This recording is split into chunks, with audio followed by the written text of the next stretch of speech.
Quand le Sud-Africain Achmat Assiem nageait dans le grand bassin des Jeux paralympiques, il se motivait en pensant qu'il était poursuivi par un requin, le même qui lui avait pris la moitié de sa jambe il y a 10 ans.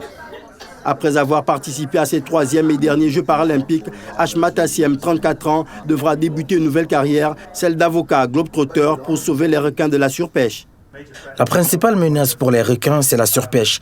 Elle peut prendre plusieurs formes, par prise globale ou par entreprise de pêche spécifique. C'est un mélange des deux pour certaines espèces, mais elles n'en sont pas moins vulnérables.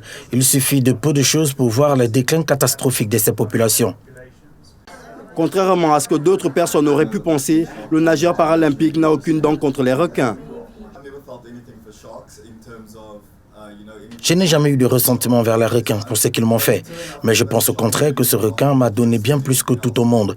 Grâce à cette attaque, j'ai pu représenter mon pays à 3 Jeux paralympiques et j'ai gagné une médaille à Londres en 2012. Et la manière dont je vois les choses, c'est que c'est naturel de défendre les requins au public pour leur rendre ce qu'ils m'ont donné.